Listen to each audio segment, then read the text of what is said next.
Muito boa tarde a todos os colegas que nos estão a ouvir. Vamos dar início à segunda sessão do curso breve Agenda do Trabalho Digno e as alterações à legislação laboral. Hoje, novamente, com a honrosa presença do Sr. Dr. Rui Assis, a quem renovo o agradecimento pela disponibilidade. Na sessão anterior, não tivemos tempo para responder a questões colocadas pelos colegas. No entanto, hoje, o Sr. Dr. Rui Assis poderá fazê-lo no final da intervenção, pelo que os colegas poderão ir colocando as vossas questões no chat ao longo da intervenção. O Sr. Dr. Rui Assis hoje irá falar-nos sobre as alterações no domínio das faltas, do trabalho suplementar e do teletrabalho. Senhor Doutor, tem a palavra. Muito obrigado, muito boa tarde, doutora Ana Santos, boa tarde, caros colegas, caras colegas. Vou então, no fundo, dar continuidade, reitero só os agradecimentos pelo convite e o gosto em estar aqui com todos. No fundo, puxando aqui um bocadinho, antigamente dizia AK7 atrás, agora já não há AK7s, mas o contexto que nos trouxe atrás, a ideia seria hoje nós temos aqui eu sugeri partilhar convosco algumas notas relativamente às alterações em três coisas muito concretas. Como a doutora Ana Santos referiu, a questão das alterações no domínio das faltas, as alterações no domínio do trabalho suplementar e também no domínio do teletrabalho. São coisas muito contidas e, portanto, daí a ideia de juntar numa sessão, ou nesta segunda sessão deste curso breve, estas três temáticas de muita circunstância. Eu vou de novo, como já fiz na sessão da semana passada, partilhar convosco uma apresentação em PowerPoint, que no fundo é apenas a minha,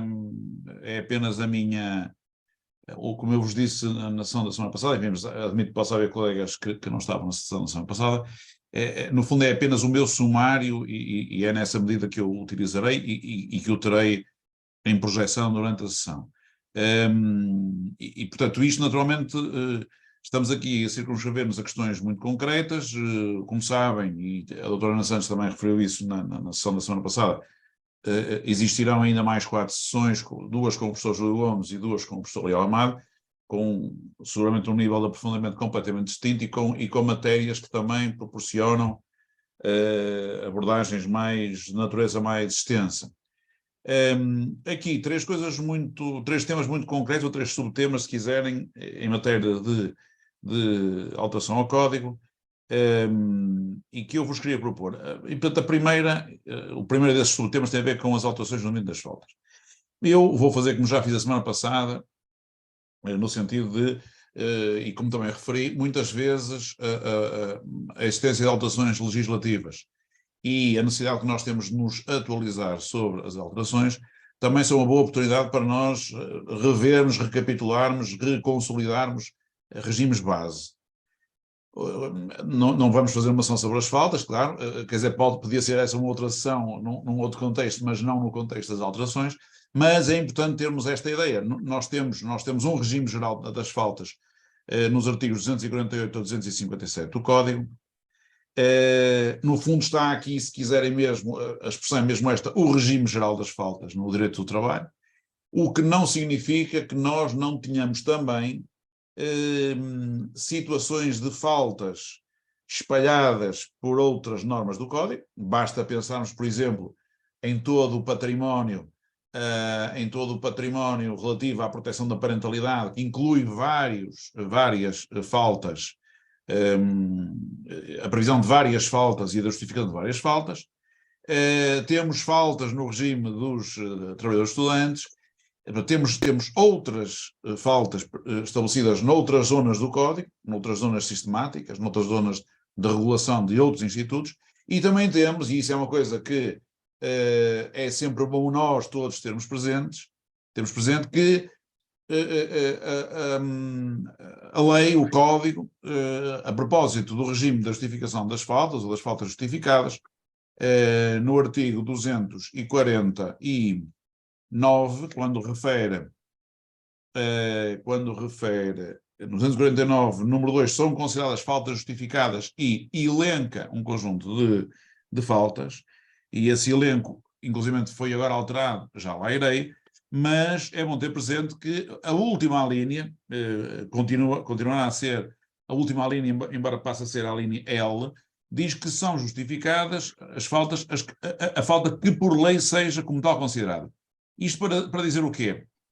Nesta ideia de que é sempre bom nós às vezes recuperarmos, é que nem todas as faltas justificadas ao trabalho estão previstas no Código. Isto é, há legislação avulsa de outra natureza que também justifica faltas.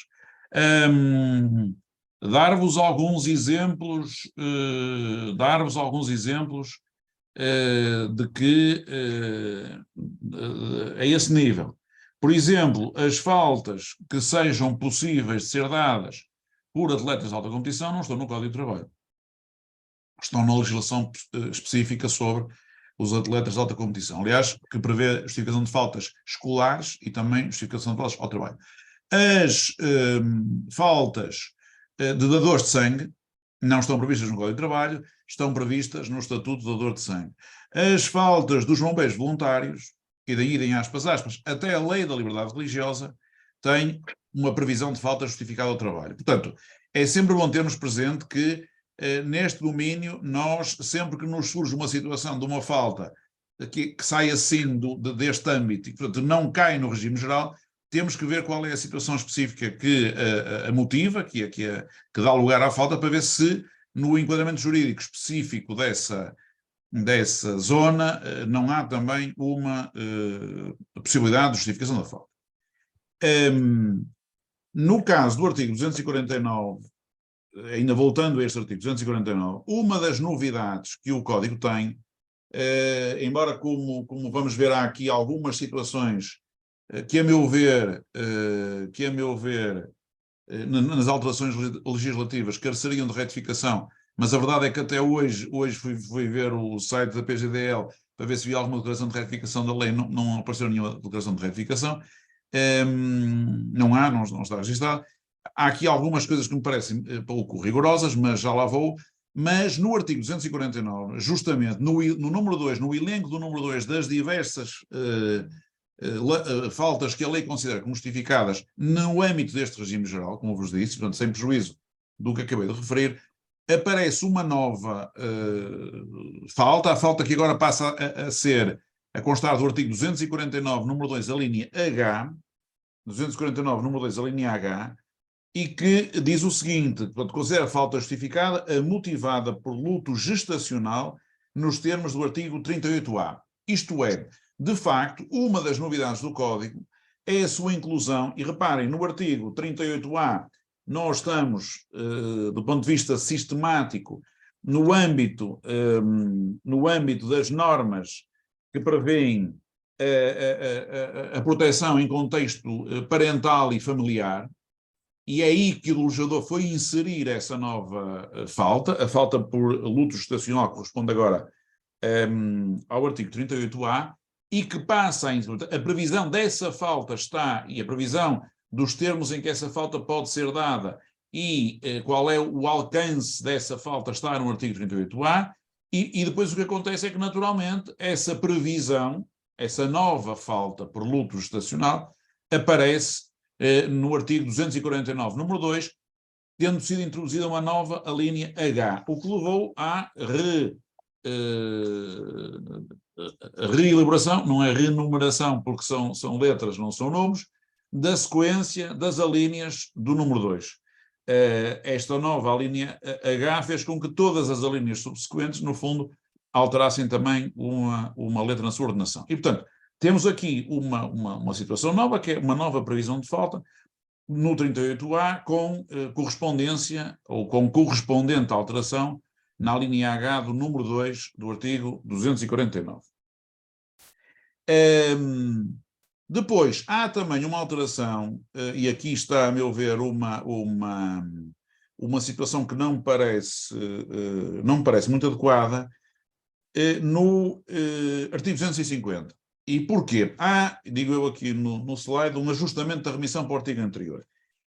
No fundo, a formulação que vigorou até 30 de abril do artigo 250 dizia que as disposições relativas aos motivos justificativos de faltas e à sua duração não podem ser afastadas por instrumento de organização coletiva de trabalho, salvo em relação à situação prevista na linha G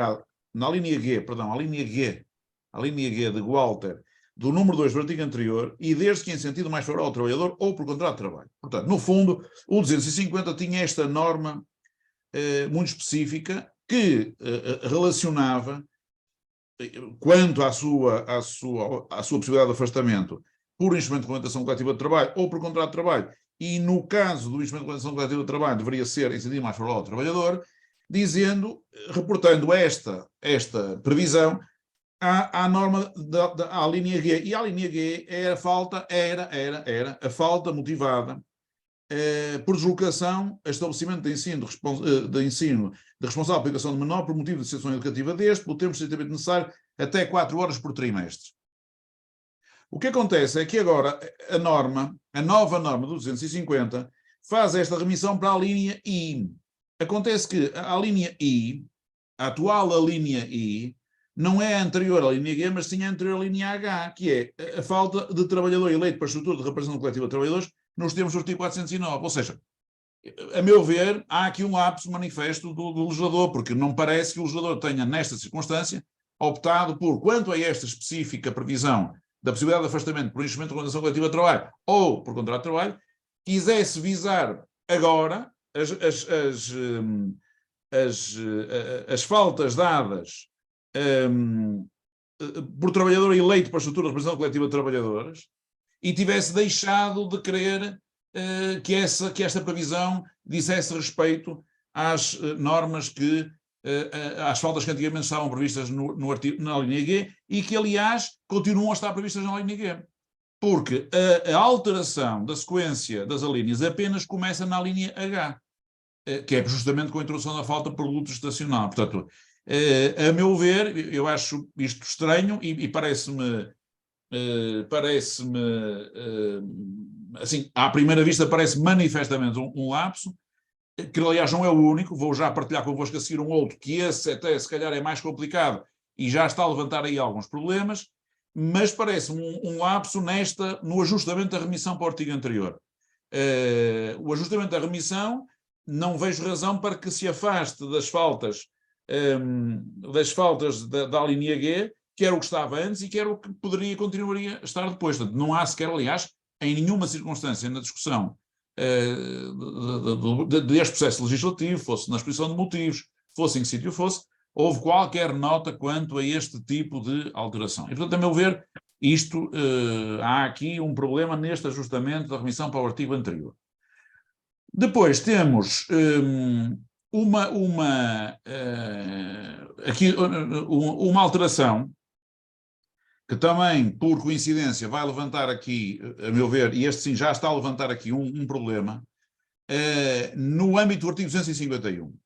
Há uma tendência clara nestas alterações, muitas faltas, para a tutela do luto. Isto é, a ideia da tutela do luto, na expressão de poder alargar o período de falta, sobretudo quando estão em causa, ou quando está em causa cônjuge, falecimento de cônjuge, não separado judicialmente de pessoas e bens, filho ou enteado, no fundo, se quisermos, num primeiro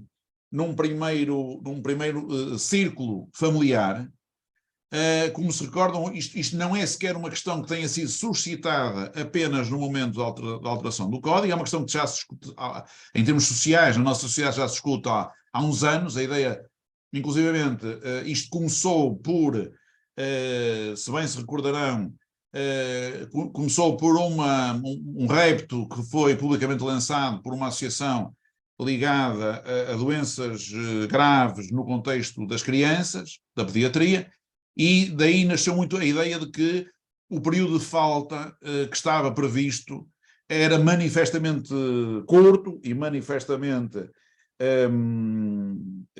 portanto, apertado, e que haveria que o rever e que de algum modo melhor tutelar esta circunstância. O que é que a lei agora passou a fazer? A lei altera isto, no fundo estabelecendo no 251, número 1, diferenciando no fundo as situações.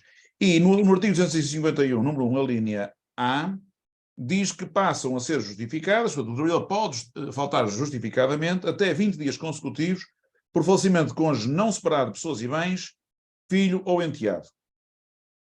E depois, numa nova linha, ou num novo texto da linha B, diz que pode faltar justificadamente até 5 dias consecutivos por falecimento de parente ou afim no primeiro grau da linha reta, com exceção dos incluídos na linha anterior, porque naturalmente os da linha anterior terão a tutela da falta até 20 dias.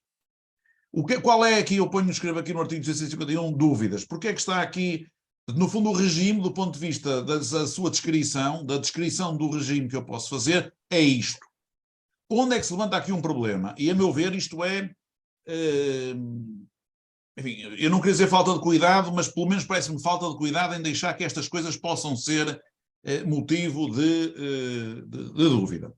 Reparem, o que nós tínhamos até agora, do ponto de vista da norma do artigo 251, o que nós tínhamos até agora tínhamos um número 1 com 3 alíneas, e, portanto, neste momento nós mantemos as 3 alíneas, apenas a linha A e a linha B do número 1 passaram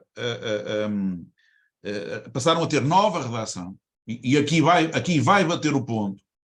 Nós tínhamos na norma do artigo 251, na estrutura da norma, tínhamos um número 1 com 3 alíneas, continuamos a ter um número 1 com 3 alíneas, só que a linha A e a linha B têm redação diferente. E depois tínhamos, e continuamos a ter, um número 2 que diz assim: aplica-se o disposto na linha B do número anterior em caso de falecimento de pessoa que vive em união de facto ou economia comum com o trabalhador, nos termos previstos na legislação específica. Reparem, o problema é que esta remissão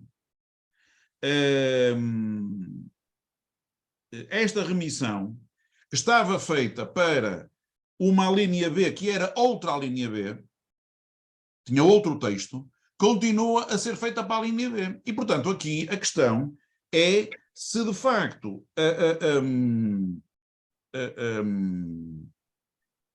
esta nova redação da linha B, ou se nesta nova redação da linha B, do artigo 251,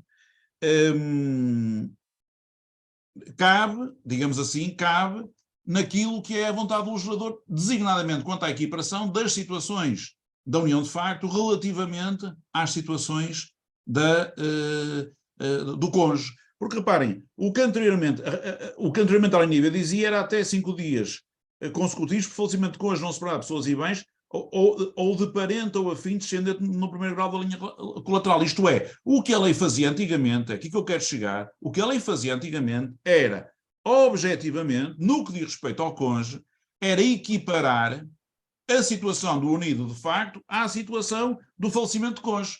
Isto é, equiparar o falecimento de um unido de facto ao falecimento de um cônjuge.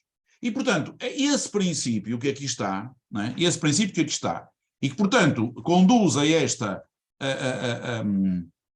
digamos assim, a esta lógica segundo a qual não há nenhuma razão para que essa equiparação tenha sido agora retirada. Mas a verdade é que na remissão que aqui está feita, ao dizer-se agora no número 2, que se aplica o disposto na linha B do número anterior, em caso de falecimento de pessoa que vive em união de facto, o problema é que a nova redação da linha B do número anterior fala em 5 dias. E, portanto, nós passaríamos a ter, ou passaremos a ter, do ponto de vista da letra da lei, uma situação em que o falecimento de um cônjuge permite a falta até 20 dias consecutivos e o falecimento de um unido de facto permite a falta até 5 dias consecutivos. E, a meu ver, isto tratar-se-á de um lapso, porque naturalmente não vejo aqui, até à luz do Instituto globalmente considerado, eu não vejo aqui que, digamos assim, até porque reparem, há aqui no fundo, nós vivemos até agora com, eram poucos dias, eram menos dias do que se fosse um filho, é certo, mas havia uma equiparação entre o cônjuge e o unido de facto, quanto à justificação de faltas pelo respectivo falecimento.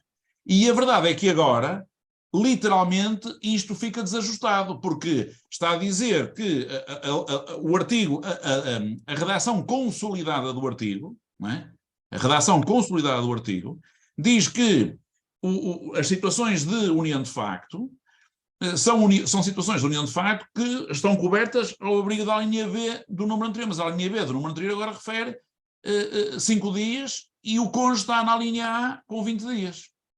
Reparem, aliás, há aqui uma alteração na redação do 251, na linha A, que também não existia e que quer dizer, e que pode ser um ancoradouro para ir buscar o problema. Ou seja, aqui basicamente o problema é, então os unidos de facto deixaram de estar equiparados aos cônjuges para efeito de justificação da falta. E portanto eu passo a ter 20 dias se for cônjuge e 5 dias se for uma situação de união de facto.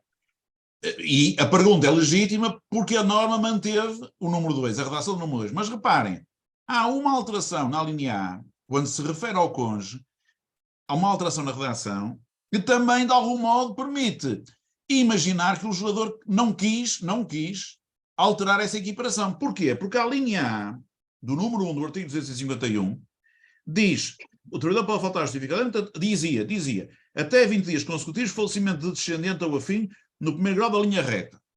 E agora passa a dizer assim, até 20 dias consecutivos, por falecimento de cônjuge não separado de pessoas e bens ou equiparado, filho ou enteado. O que é que aparece aqui de novo? O que aparece aqui de novo é o não separado de pessoas e bens ou equiparado.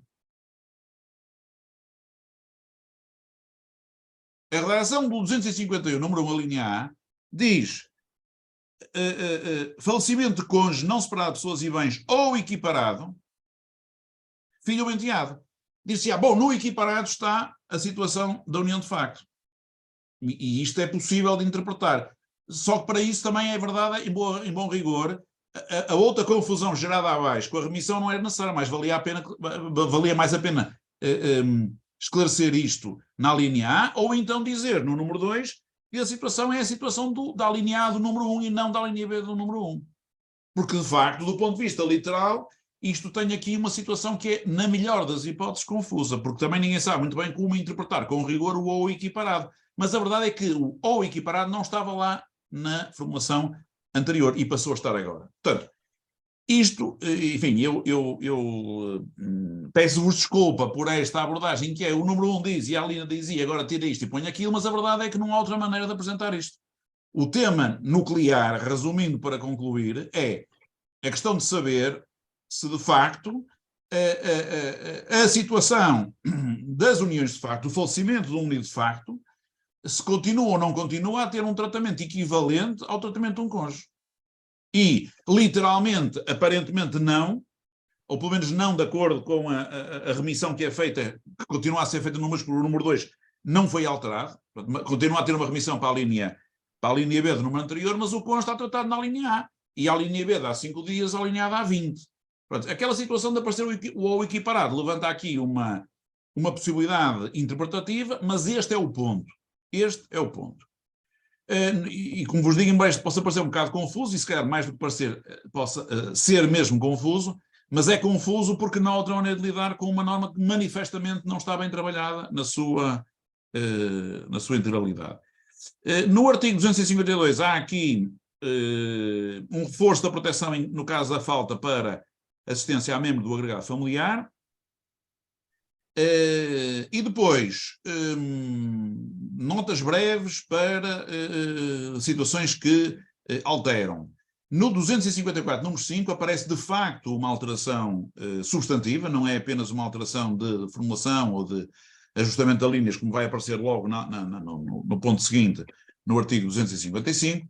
No 254, o que é que nós passamos a ter? E reparem, as colegas e os colegas que tenham tido a oportunidade de se aperceber de algumas notícias, hoje é dia 11 de maio, que já se reportam à utilização desta faculdade nestes 10 dias que tivemos no mês de maio com a vigência deste código, terão percebido que isto já está a ter uma adesão muito significativa. O que é que ele, e vamos ser francos, quer dizer, o que é que aqui está em causa? Aqui está em causa, sem outro tipo de juízo ou outro tipo de considerações, aqui está em causa, no fundo, aliviar serviços de saúde relativamente a faltas pontuais por períodos muito curtos.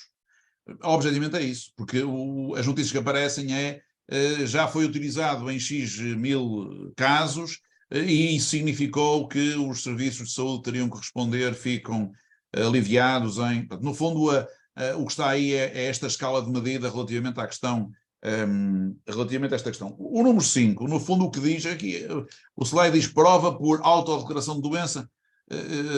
Isto que aqui está é verdade, mas pode ser bem explicado melhor, que é, em bom rigor, o 254 vem dizer assim: a declaração, portanto, a norma é a norma sobre a prova do motivo justificativo da falta, não é?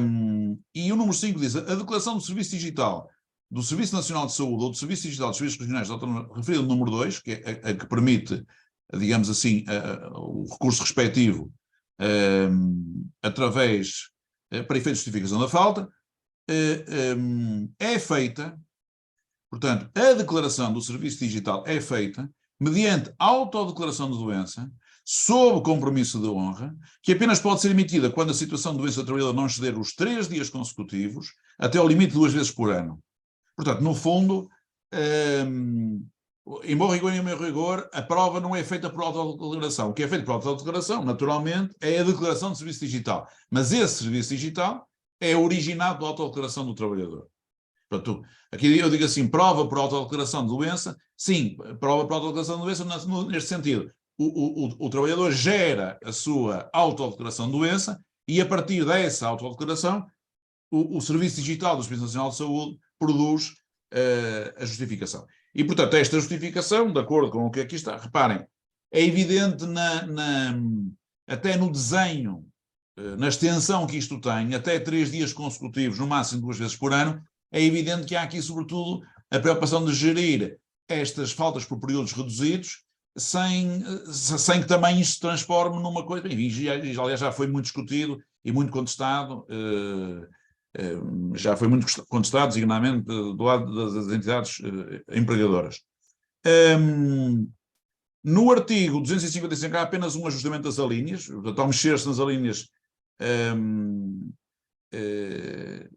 nas alíneas do artigo 249, justamente embora mais uma vez são ajustadas as alíneas que se mantêm e que, portanto, não... que se mantêm exatamente as que... Mas há aqui um ajustamento na linha D do 255, e no 257 há, de facto, aqui também uma alteração que vale a pena sinalizar. O 257 reporta, no fundo, até hoje, até 30 de abril, tinha apenas 2 números, e dizia respeito à possibilidade de substituição da perda de retribuição por motivo de falta, dizendo que a perda de retribuição por motivo de falta pode ser substituída por renúncia a dias de férias, em igual número, por prestação de trabalho em INCREFs. No fundo há uma questão que é sempre importante nós termos presente, sem querer alongar isto muito, mas que é no fundo também um bocadinho da doutrina geral das faltas, que é uma coisa é a natureza da falta, outra coisa são os efeitos da falta, não é? E, portanto, a natureza da falta basicamente distingue entre faltas justificadas e faltas injustificadas. E os efeitos das faltas podem ser, o mesmo efeito pode ser gerado numa falta justificada ou numa falta injustificada. Os mais clássicos efeitos das faltas são a perda de retribuição, ou uma consequência disciplinar relativamente às faltas. No fundo, o que esta norma cuida, não cuida da natureza da falta, esta norma não afeta a natureza da falta, esta norma cuida dos efeitos da falta, e é no plano dos efeitos da falta que admite esta possibilidade de substituição da perda da retribuição, de um dos efeitos. E o que é que agora é introduzido novo? São introduzidos novos números 3 e número 4.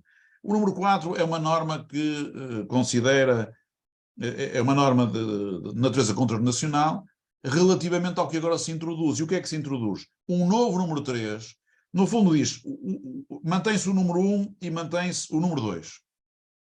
Quanto à possibilidade de substituir a perda de retribuição. Só que agora o número 3 diz, o empregador não pode opor-se ao pedido do trabalhador nos termos do número 1. Ou seja, clarifica que é ao trabalhador que cabe esta opção do número 1, esta opção quanto à substituição da perda da retribuição, e é esta opção do trabalhador, o empregador não pode opor-se. E se opuser, aí aparece o número 4, aí sim, isso constituirá uma contraordenação grave, a violação dessa prerrogativa do trabalhador, relativamente a esta opção. E eu coloquei apenas aqui ainda em matéria de faltas, chamando a nossa atenção para esta questão. Nós hoje, como eu vos disse, eu não cuidei aqui, como é evidente, de todas as faltas, nem todas as foram alteradas, não cuidei designadamente das que foram mexidas, sobretudo na sua extensão, no domínio da parentalidade, mas quis, não resisti a deixar aqui esta nota, que é, há novas faltas previstas, lá estão nas outras localizações sistemáticas do Código, no regime da tutela do cuidador informal, do tal Estatuto Jurídico-Laboral do cuidador informal, está nos artigos 101A a 101H do Código do Trabalho. E, portanto, em matéria de faltas, eu diria que os aspectos essenciais quanto às alterações que queria partilhar convosco são estes. Passaria agora para a matéria do trabalho suplementar. Há aqui uma alteração muito localizada, embora seja importante tê-la presente, pelos detalhes que ela tem, mas também aqui eu aproveitava para partilhar convosco o seguinte. No fundo, nós temos o regime do trabalho suplementar nos artigos 226 a 231, e, portanto, aqui, como aliás acontece relativamente a vários regimes específicos de prestação de trabalho no Código, nós temos numa localização sistemática do Código o regime e noutra localização a consequência remuneratória, quando o Código agrupa todas as matérias relativas à retribuição. Isso acontece com todos os institutos desta natureza, acontece com o trabalho tempo parcial, acontece com o horário flexível, acontece com o trabalho noturno, enfim, o legislador, o Código, num determinado contexto sistemático, trata o regime e noutro contexto sistemático, em sede de retribuição, trata das consequências remuneratórias. O mesmo acontece no domínio de trabalho suplementar. Reparem, e portanto, no domínio de trabalho suplementar, o regime está previsto nos artigos 226 a 231. Esse regime mantém-se todo inalterado. Ou seja, o que seja a noção de trabalho suplementar, o que seja as condições de prestação de trabalho suplementar, o que sejam os limites do trabalho suplementar, o descanso remuneratório, tal como ele está desenhado na fase pós-Troika, em que até lá o descanso compensatório, como sabem, era a regra, agora passou a ser a exceção. O que diz respeito ao registro do trabalho suplementar, todas essas normas quanto ao regime do trabalho suplementar mantêm-se inalteradas. Onde o legislador mexeu é justamente na norma relativa à questão do pagamento do trabalho suplementar prestado. Concretamente, no contexto do artigo 268. E o que é que o legislador vem fazer? Reparem, aí exprimindo uma sensibilidade de política legislativa, que é dizer, bom, há aqui várias tendências nos últimos anos no mesmo sentido, embora, como eu vos disse na última sessão, o que nós sabemos que acontece na legislação laboral em geral é que há um determinado contexto sociopolítico que empurra uma tendência e uns anos depois há outro contexto sociopolítico que empurra numa tendência diferenciada. Aqui, claramente, isto visa desincentivar o trabalho suplementar. Bom, com a ideia de que um menor uso do trabalho suplementar será propício à criação de postos de trabalho, e a criação de postos de trabalho induzirá pagamentos de contribuições e induzirá uma redução das taxas de desemprego e dos concomitantes pagamentos dos subsídios de desemprego. Portanto, no fundo, como dizia a canção, ou diz a canção, anda sempre tudo ligado. E, portanto, naturalmente que esta medida é uma medida que visa desincentivar a prestação de trabalho suplementar. De que forma desincentivar? Bom, no fundo, o que o legislador faz aqui no artigo 268 é, essencialmente, como eu digo aqui no diapositivo, diferenciar a remuneração de trabalho suplementar prestado basicamente em duas janelas. Isto é, se o trabalho suplementar não exceder, o trabalho suplementar prestado não exceder as 100 horas anuais, ele tem um preço. Se ele ultrapassar as 100 horas anuais, ele passa a ter outro preço. Ele passa a ser mais caro para o empregador. O artigo 268 passa a ter justamente essa formulação. O número 1, que aproveita as alíneas A e B que já existiam, o número 1 do artigo 268 cuida do trabalho suplementar até 100 horas anuais, dizendo que ele é pago pelo valor da retribuição horária com os seguintes acréscimos, e depois mantém as duas alíneas anteriores, que no fundo definem, e portanto isso que na redação anterior, estes acréscimos percentuais eram universais, independentemente do número de horas de trabalho suplementar que fossem prestados, agora não são universais e aplicam-se apenas ao trabalho suplementar que se situa no limite de até 100 horas anuais. 25% na primeira hora ou fração desta, 37% por hora ou fração subsequente em dia útil, 50% por cada hora ou fração em dia de descanso semanal, obrigatório, complementar ou em feriado. Isto, que era o acréscimo universal, passa a ser apenas o acréscimo dentro do limite do até 100 horas anuais. Na situação em que o trabalho suplementar prestado ultrapasse as 100 horas, então aí agora passa a reger o novo número 2. O novo número 2, que diz: o trabalho suplementar posterior a 100 horas anuais é pago pelo valor da retribuição horária com os seguintes acréscimos. Portanto, superior a 100 horas anuais. 50% na primeira hora ou fração desta, 75% a hora ou fração subsequente em dia útil, 100% de cada hora ou fração em dia de descanso semanal, obrigatório, complementar ou em feriado. Ou seja, esta percentagem, que é o que depois está na última bolinha, ou nas últimas bolinhas deste diapositivo, diferencia o acréscimo em função justamente dessa carga de utilização do trabalho suplementar. 25, 37, 50, até 100 horas, 50, 75, 100%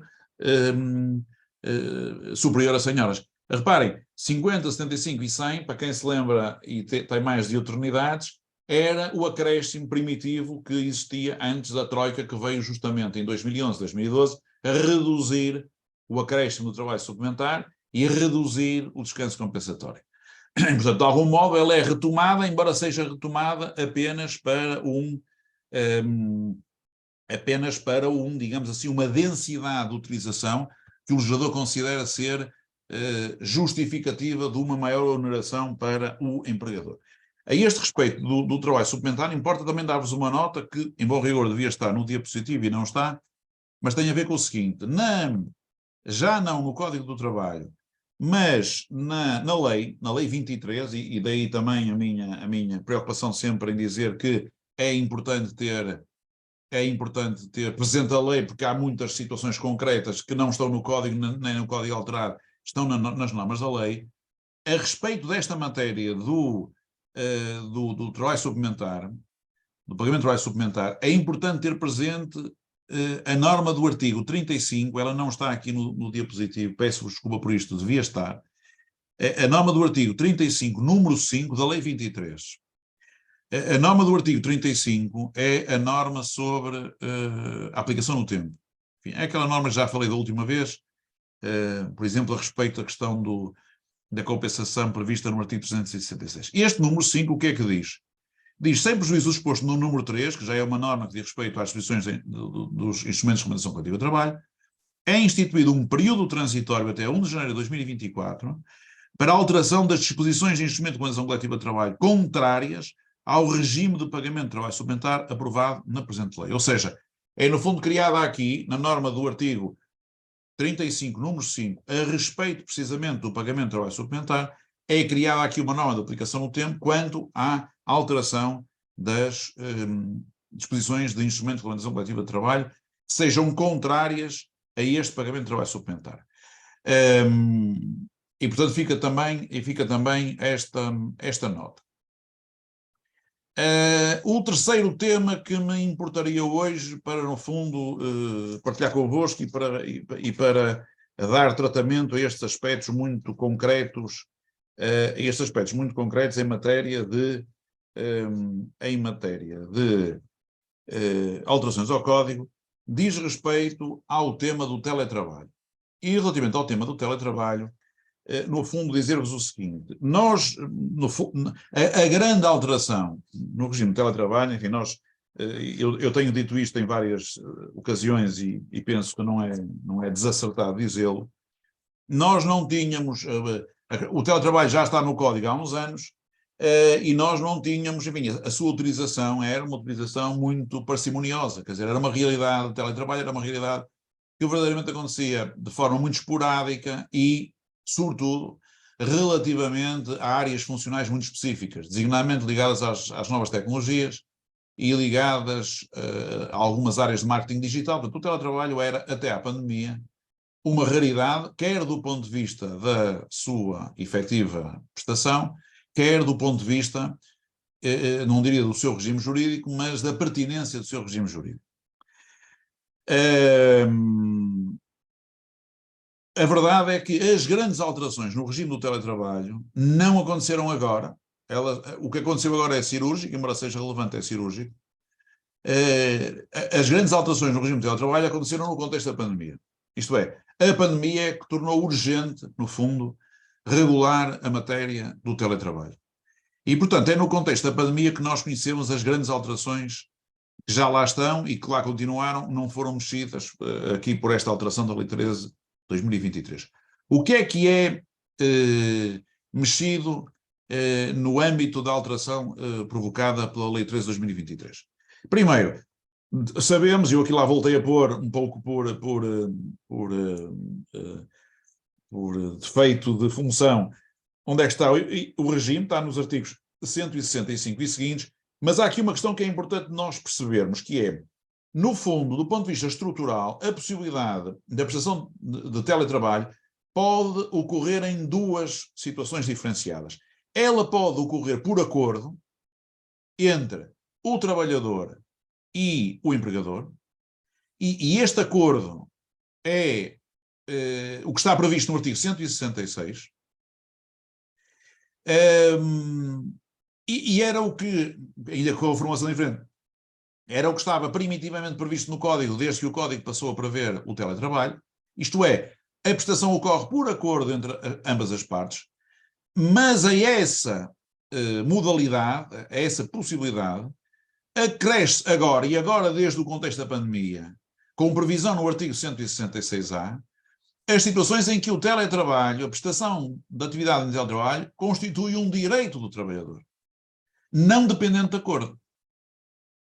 E, portanto, nós temos sempre que estar, e isto às vezes, que é o que está no 166A, 166A que tem 166A que foi introduzido em 2021. Isto é, que foi introduzido o artigo 166A do Código de Trabalho, que tem por epígrafe direito ao regime de teletrabalho. Isto é, no fundo, o trabalhador tem direito, independentemente de existir acordo por parte do empregador. Esta norma é uma norma que aparece em 2021 em pleno contexto de pandemia. Isto é, quando a questão do recurso ao teletrabalho se massificou por um lado, com essa massificação se alargou a áreas funcionais que não eram possíveis anteriormente, ou não estavam, pelo menos, não eram utilizadas de forma frequente, e, por outro lado, onde algumas questões relativas à conciliação entre a vida profissional e a vida familiar se tornaram mais urgentes de poderem ser articuladas, designadamente em contexto de pandemia, através da fibra do teletrabalho. Portanto, é muito importante nós termos sempre presente que quando falamos de teletrabalho, podemos estar a falar de teletrabalho num contexto de acordo entre o trabalhador e o empregador, artigo 166, ou podemos estar a falar de um contexto de direito do trabalhador, previsto no artigo 166A. O que é que aqui foi alterado? Basicamente, no artigo 166A, o legislador o que há é um alargamento do direito. Isto é, na norma que refere a possibilidade da situação do direito ao teletrabalho, precisamente a 166A, aparece um novo número 2 que alarga o direito. E diz, além das situações referidas no número anterior, que se mantém, o trabalhador com um filho com idade até 3 anos, ou independente da idade, com deficiência, doença crónica, doença oncológica, que com ele vive em comunhão de mesa e habitação, tem direito a exercer a atividade em regime de teletrabalho quando este seja compatível com a atividade desempenhada e o empregador disponha de recursos e meios para o efeito. A compatibilidade com a atividade desempenhada e a disponibilidade de recursos e meios é universal. Mas, no fundo, o que há aqui é um alargamento do direito aqui à volta desta tutela familiar. E depois há aqui uma outra alteração importante, embora também não esteja a ser muito, não esteja a ser muito pacífica, no artigo 166, a respeito do problema da compensação pelas despesas. Ou seja, nós, como se recordam,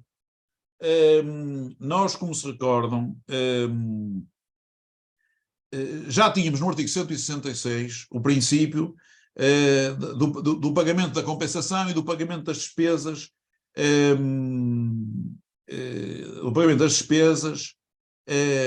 que o trabalhador, as despesas acrescidas do trabalhador em resultado da prestação da sua atividade em teletrabalho.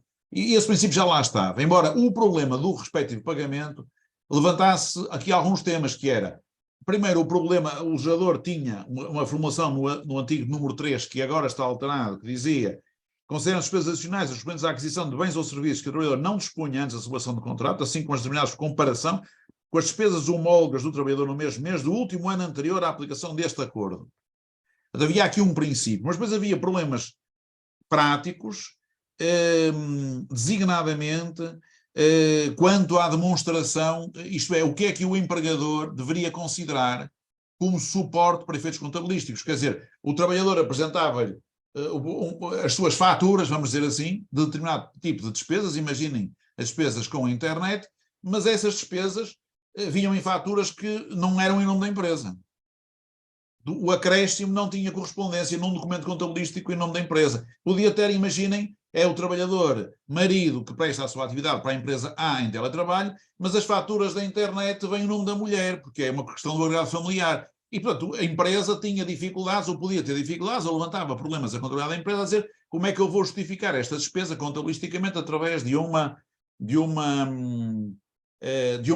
fundo, de um documento que nem sequer é emitido em nome da empresa e que nem sequer é emitido em nome do trabalhador. E, portanto, isto levantava aqui uma série de questões. No fundo, o que o legislador veio fazer foi arrumar um pouco isto.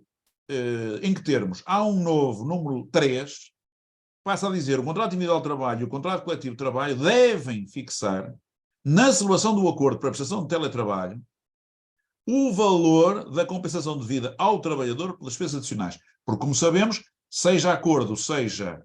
Aqui há duas coisas de acordo. Há o acordo em sentido de declaração recíproca de vontades e há o acordo de suporte formal. O teletrabalho deve ter um acordo em suporte formal. Então, o número 3 diz: o contrato individual de trabalho e o contrato coletivo de trabalho devem fixar, na celebração do acordo para a prestação de teletrabalho, o valor da compensação devida ao trabalhador pelas despesas adicionais. E depois, o número 4 diz: para efeitos do presente artigo e na ausência de acordo entre as partes sobre um valor fixo nos termos do número anterior, consideram-se despesas adicionais as correspondentes à aquisição de bens ou serviços e que o trabalhador não dispunha antes da celebração do acordo a que se refere o artigo 106, assim como as determinadas por comparação com as despesas homólogas do trabalhador no último mês de trabalho em regime presencial, o que é uma alteração relativamente ao período homólogo que estava anteriormente no número 3. Isto é, a referência do último mês de trabalho presencial. O que também pode ser complicado, ou pode exigir aqui algum acerto, quando estivermos a falar, por exemplo, de modelos de prestação de trabalho híbrido. Hoje muito em voga, em que o trabalho é presencial e em teletrabalho. E depois, o novo número 6 que passa a dizer, enfim, e aproveitam-se os anteriores número 1, número 2, número 4, número 6, número 7 e número 8, mas é criado um novo número 6, que diz a compensação prevista nos números 2 e 3 é considerada para efeitos fiscais custo para o empregador e não constitui rendimento do trabalhador até ao limite do valor definido por portaria dos membros do governo responsáveis pelas áreas dos assuntos fiscais e da segurança social. Ou seja, no fundo há aqui este princípio, está aqui também na última linha do diapositivo, que é o tratamento fiscal da compensação. Ela é considerada custo para a empresa, não é rendimento do trabalho para o trabalhador, mas será previsto um limite.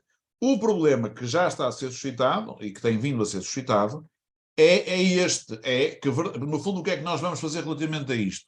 Nós vamos fazer relativamente a isto,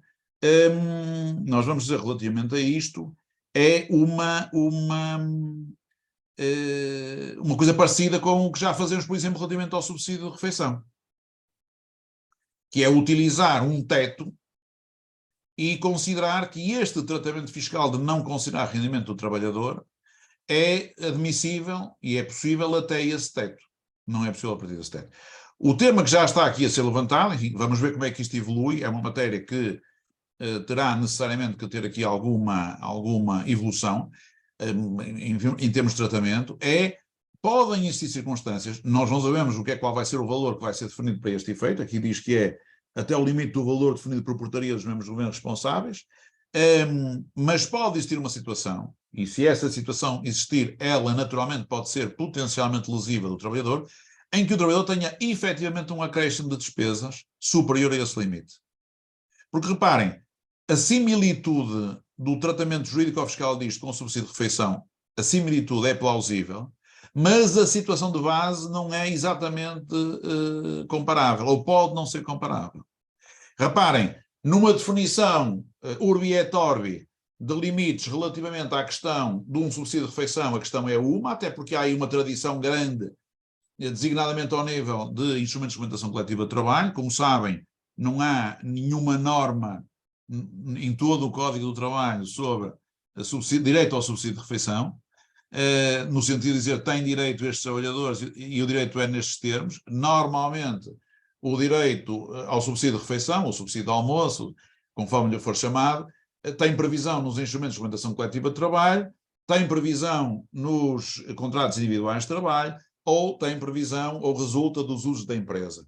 Não há nenhuma previsão normativa global em matéria de... Mas a verdade é que nós temos muitos anos de sedimentação de valores, até com arrumação setorial, muitas vezes, muitos anos de consolidação de valores de referência relativamente ao tema do subsídio de refeição.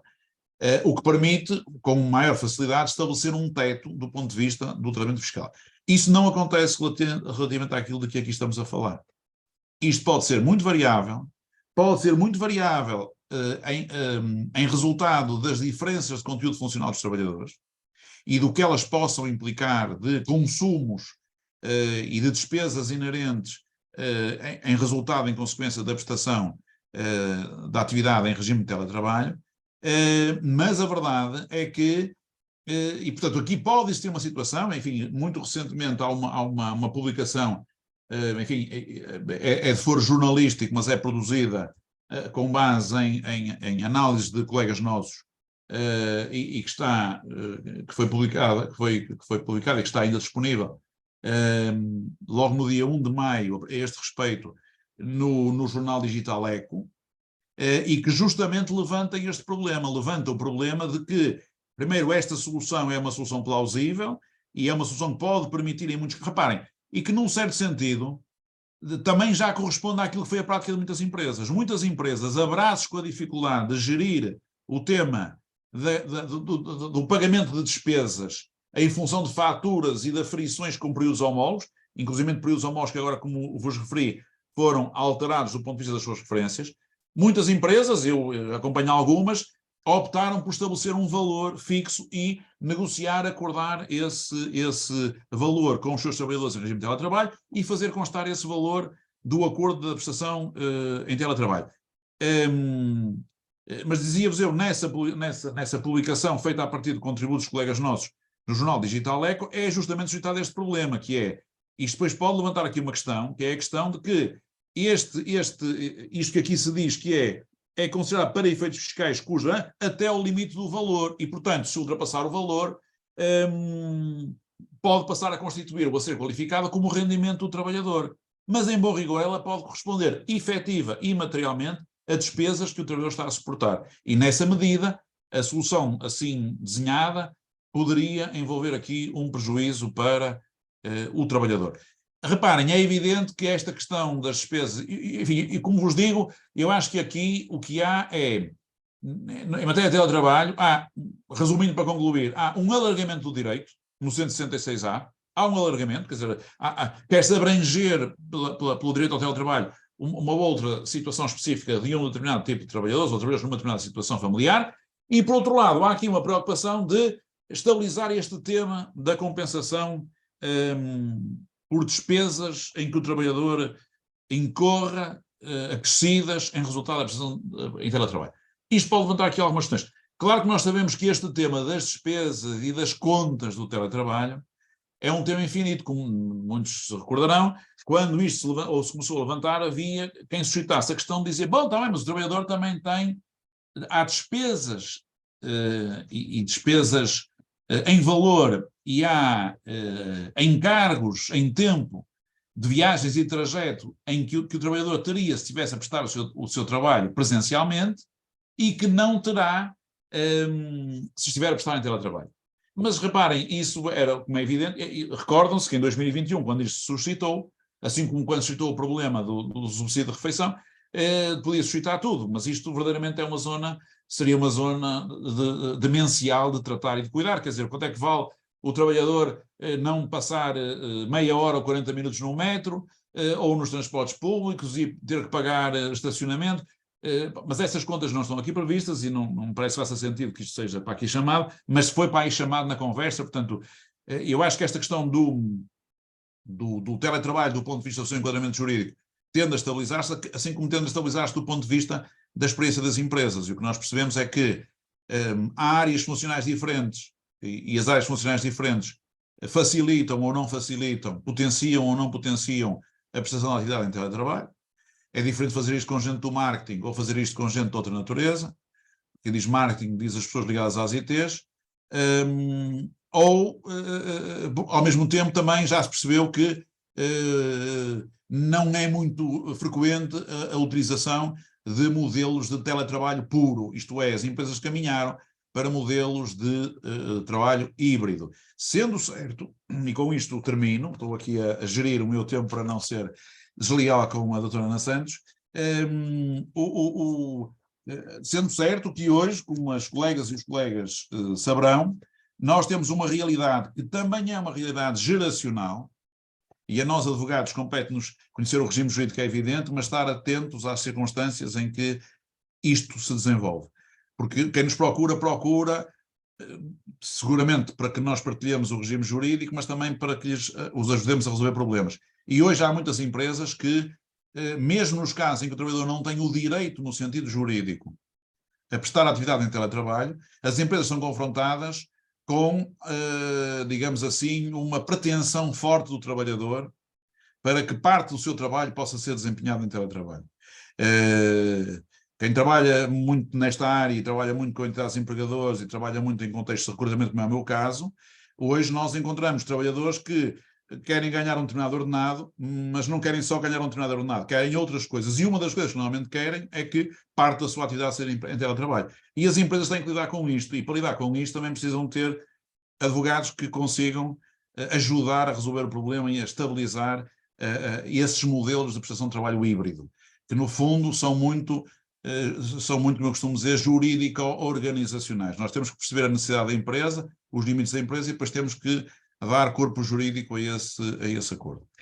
Caras colegas e caros colegas, eis que termino estes 3 temas localizados que tinha pensado para esta segunda sessão, sempre na expectativa de que a abordagem seja útil. Enfim, não é, como veem, de grande complexidade, embora tenha para aqui alguns problemas, mas, enfim, ver se há como é que isto evolui, mas era isto que eu tinha para partilhar convosco antes das outras sessões que seguirão e às quais a doutora Ana Santos seguramente também fará referência no encerramento desta sessão de hoje. Muito obrigado. Muito obrigado, Sr. Doutor. Creio que temos aqui 3 questões no chat. Uma delas da colega Fátima Carvalho. As normas jurídicas relativamente ao regime do cuidador informal, no entendimento do Dr. Rui, são aplicáveis aos trabalhadores do regime da função pública por força da remissão geral da Lei Geral do Trabalho em Funções Públicas para o Código do Trabalho? Esta é uma das questões. Certo. A outra questão da colega doutora Tânia Lima da Mota. Aliás, são 2 questões que a colega coloca. A primeira delas, quanto à sessão da semana passada, a propósito do disposto no artigo 144, número 3 do Código de Trabalho, permite-me questionar o entendimento do Sr. Dr. Rui Assis quanto aos casos dos contratos a termo incerto e dos contratos a termo com cláusula de não renovação. A obrigação de comunicação à CIT verifica-se nestes casos? Entretanto, e quanto à segunda questão, quanto à redação do artigo 251 do Código do Trabalho, em especial quanto à equiparação para o efeito destas faltas entre cônjuges e unidos de facto, julgo que o princípio da igualdade poderá ajudar à interpretação do regime. Se for possível, muito gostaria da opinião do Sr. Doutor quanto a esta matéria. Sr. Doutor, faz favor. Muito bem, muito bem. Então, eu diria assim, relativamente à primeira questão,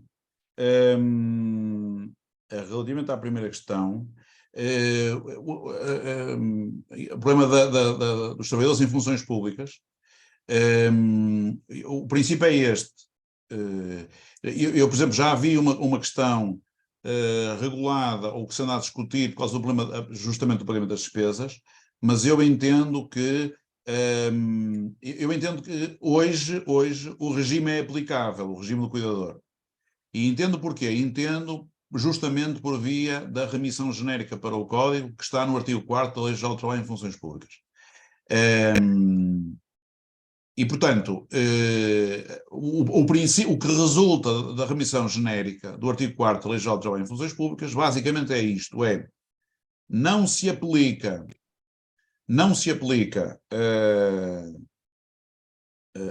o Código do Trabalho quando, numa de 2 situações, não se aplica o Código do Trabalho quando a Lei Geral do Trabalho em Funções Públicas regula ela própria uma determinada matéria, primeira hipótese.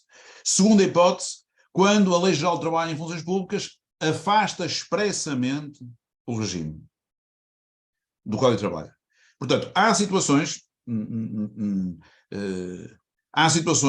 enfim, agora não dou aqui exemplos de normas, mas há normas no Código, na Lei Geral do Trabalho em Funções Públicas, que, por exemplo, em matéria de direito disciplinar, a Lei Geral do Trabalho em Funções Públicas tem um capítulo sobre o direito disciplinar. E, no domínio do direito disciplinar, regula a matéria do procedimento disciplinar. E, portanto, cai na primeira situação, na primeira previsão. A Lei Geral do Trabalho em Funções Públicas regula. E, quando regula, isso significa que a remissão genérica não opera. A segunda situação são as situações em que a própria Lei Geral do Trabalho em Funções Públicas diz neste domínio não se aplica o Código do Trabalho. Ora, fora disto entra a remissão genérica. E, portanto, eu entendo que é invocável o Estatuto Jurídico-Laboral do Trabalhador, do Cuidador Informal, no domínio do trabalho que está em funções públicas. Aqui a questão há seguramente, se hoje me perguntarem, tenho que dar um parecer sobre a aplicação, eu tenderei a concluir pela aplicação, sem prejuízo de, como também referi na sessão anterior,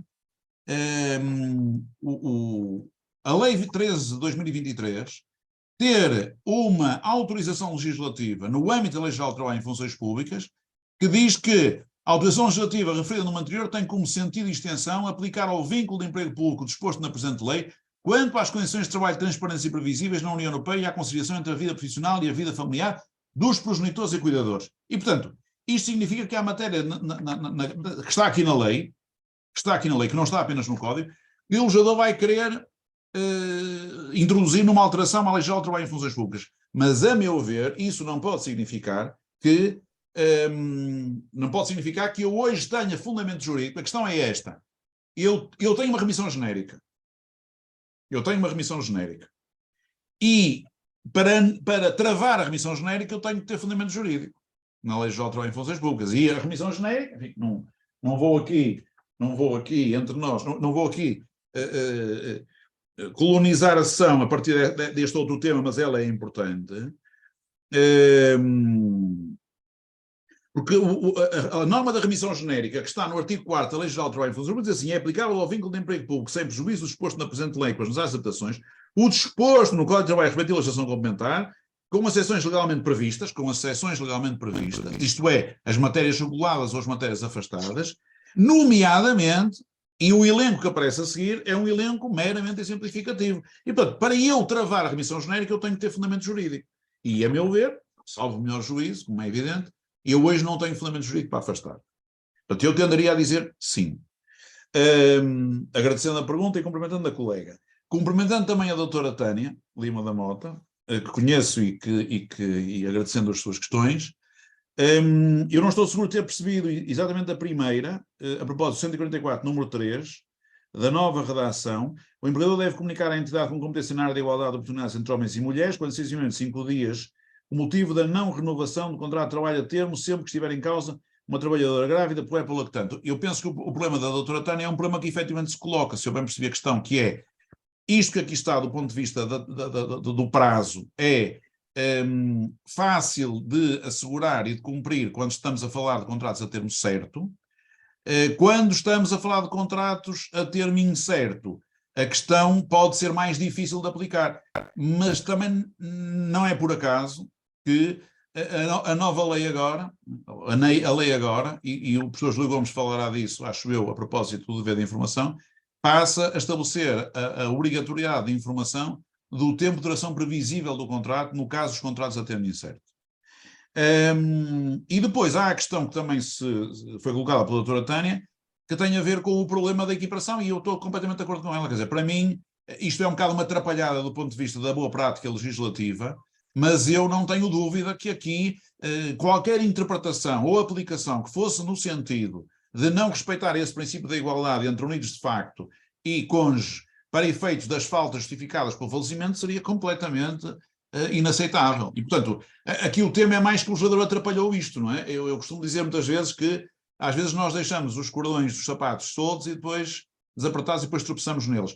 Eu acho que aqui é mais isto. Para mim, voltaria a dizer, aliás, já o disse numa sessão parecida com esta, quando me levantar, aliás, para vos ser completamente franco, a primeira vez que eu dei por isto, com este detalhe, quanto ao problema das normas dos 20 dias, eu não dei por isto por mim. Eu dei por isto quando numa primeiríssima sessão ainda não havia a lei publicada, mas já havia, o que tinha ido para promulgação, uma participante me chamou a atenção para isto.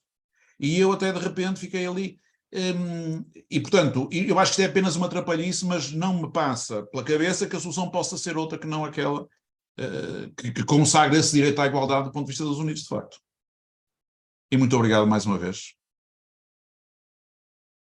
Bom, creio que não temos mais questões. Entretanto, a colega doutora Fátima Carvalho veio ao chat referir que, de facto, é esse também o entendimento dela. Muito obrigado. Não havendo então mais questões, resta-me agradecer uma vez mais ao doutor Rui Assis por esta brilhante exposição. Agradecer também aos 242 colegas que se mantiveram aqui online connosco. Resistentes, portanto, resistentes. Resistentes. Lembrar-lhes que a próxima sessão será no dia 15 de maio e será administrada pelo senhor conselheiro, professor doutor Júlio Gomes. Muito obrigada a todos e até breve. Muito obrigado. Cumprimentos, muito obrigado. Obrigada.